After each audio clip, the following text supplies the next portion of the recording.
what's it called? Monday Night Lights. Yeah. Monday Night Lights. Monday Night Lights. What's been going down on the ice? Who are the leaders? Who are the failures? The Ducks, the Tigers, the Nordiques, the Whalers, the Seals, the Americans, the North Stars. Who's gonna stall? Who will go far and earn the keg? Who's gonna earn the keg? We'll find out in time. Give us a holler on the whoop line. All right, checking in with the power rankings. At number 1, reclaiming the top spot is the Whalers. Disposed of the Nordiques in convincing fashion. Some highlights. Whalers start every game with Drake first shift. Comes in, little wheel and deal, snipe from the top of the shelf, top of the circles, right at the goalie's face. Goalie isn't ready after warm-ups, and it's just like, boom, 1-0 Whalers. It seems like that happens every week. This game was never in doubt. Drake scored about 7. Chad scored. Dylan thought he was really fucking cute, dangling at the end of the game. Whoop, with his whoop, whoop, whoop. The 3 guys that weren't really trying had this big shit grin on his face, and then ran out of gas, turned over the puck in the neutral zone, but bragging about it like he's Fat Sook was the nickname from Drake Braun. But Whalers are good. Ryan Z continues to play well and doesn't get enough credit in this league, but Whalers, number 1, far and away. It's looking like back-to-back. Don't know how to beat them. It's frustrating. Doesn't even matter how many subs they have. Just every week they just win. Very, very annoying. Oh, one good thing is that Maki continues to not show up. So that $50 bet for Maki scoring 4 goals that Dougie and I made, we were looking like giant losers early on, but we're past the halfway point of the season now, and Maki only has 2 goals, so we have a shot. Thanks for not showing up, Big Sexy. Next, we have the Seals, checking in at number 2. That's a big jump from 6th, but I don't really know how you can put anybody else here. The other winning team on the night was the Tigers. We'll discuss them later, but it sounds like they just stole victory from defeat. So Seals had a very convincing, dominating win over the Americans. It was never really close. Seals controlled the play. You knew it was going to be a good night when Sips came in on a breakaway, did kind of rumble, bumble, stumble, backhand, chipped it through Johnny G, and that was kind of it. Seals, obviously, with Shawnee back up at forward, they now have 2 balanced lines. They let Shawnee and cousin Antioch do their thing. I don't even know who their winger is there. And then the second line, you have Q-Tip, Sips, and Rattler.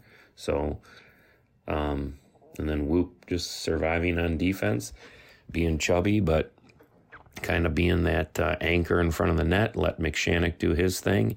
And when Riley plays well, they're going to be tough to beat. So they rise all the way up to number 2. Huge game next week against the North Stars, playoff implications. North Stars will be subbed down due to the Golden Brett suspension, Serta out of town. North Stars are looking very, very rough at this point, but we'll see what happens.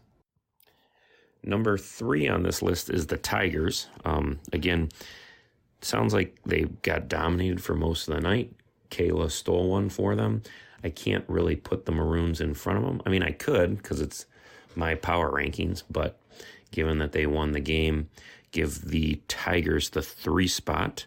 And yeah, by all accounts, it was just kind of an ugly game where the Tigers tried to stack a top line of Andy Fem and Pete, Trent on defense, and then they had a second line of Skillman, Gibb, and Venandi. And from an anonymous Tiger source, they said that it was just kind of a train wreck, but they hung in there. Kayla played well, and then big Eric Lapoudre in round 7 of the shootout gets it done. So don't need to apologize for a win in M&L. The Tigers will take it, and on they go. Not looking like a strong Stanley Cup contender, but they will be in the playoffs, and they will be in the mix. Skillman has a history of that, and so we will see. But Tigers check in at number 3 this week. Checking in at number 4, we have the Maroons. Typical Piercy. They have a sub goalie that we're just thankful that showed up. For those that don't know, I think we were on goalie number 15 requested for the night. So we get this guy to show up, and Piercy is unimpressed with him in warm-ups. Said the goalie was having a hard time tracking Piercy bombs. And then all the goalie does is hold the Tigers to 1 goal, stops 6 shots in the shootout, and finally lets a goal in on the 7th.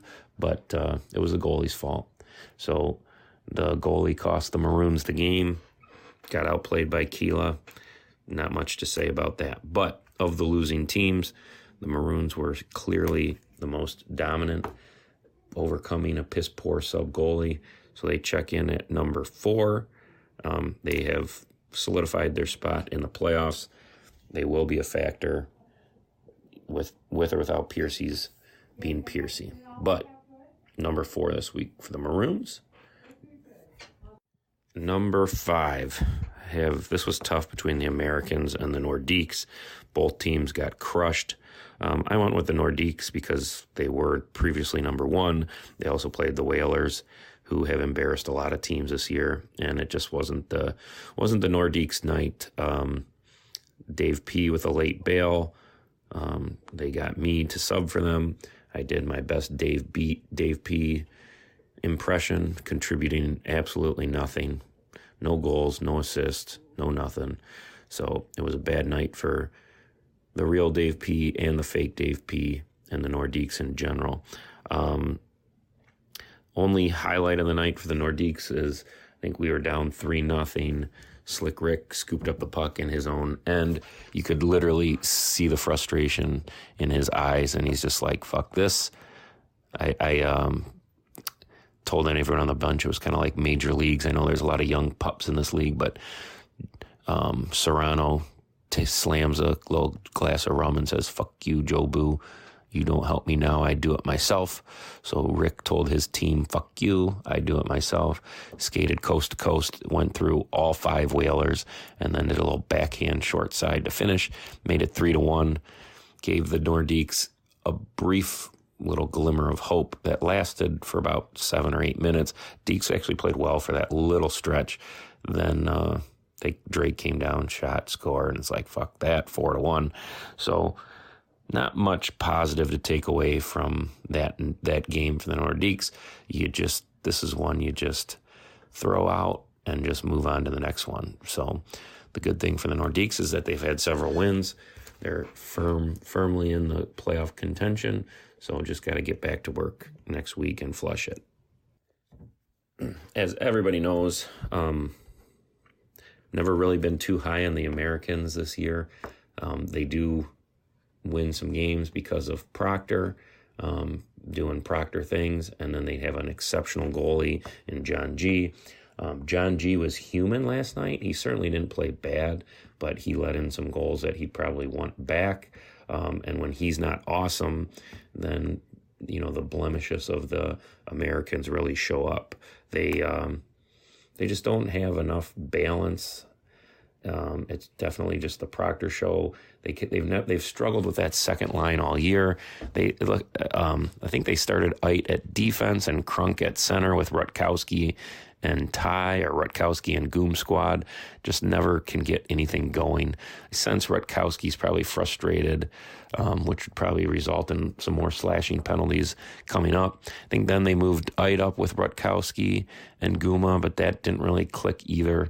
So they just don't really get anything out of that second line. The top line, Proctor and Turtle, like they feel obligated to pass it to Ty. Ty is not moving at all these days. Makes some good passes here and there in the neutral zone, but his mobility is basically zero. Just a rough night Old Man Ite, who I love, is starting to look just like Old Man. I know he's battled some injuries and some health, but not much. They're not getting much out of Old Man Ite. Rutkowski, yeah, not getting much. They did get a goal from Coast to Coast Rubel. I was chirping at him that he didn't do that one time. Again, for the North Stars, that's his 5th Coast to Coast goal this year. He had 0 last year for the North Stars. So Rubel's playing well, Proctor, Turtle, and that's pretty much it for the Americans. So I don't know. I know that they're actively trying to shake things up. Maybe this is the week that it happens. But for now, 6th place for the Americans. Lastly, we have checking in at number 7, the North Stars on a bye. Haven't won a game in a decade. Pellet came in and subbed for the Nordiques. I subbed for the Nordiques. We got thrashed. Busta subbed for the Whalers. I think he was the only Whaler not to score.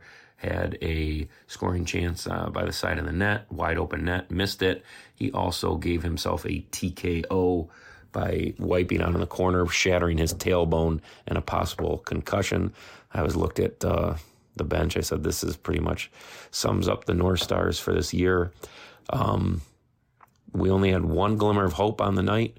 Rattler came in and delivered the North Stars chain after the game. So perhaps that will spark the North Stars next week. They now have a 1-point lead on the Seals. So next week is everything. If they lose, they're out of the playoffs. So a lot on the line. Need to figure it out. We'll see what happens.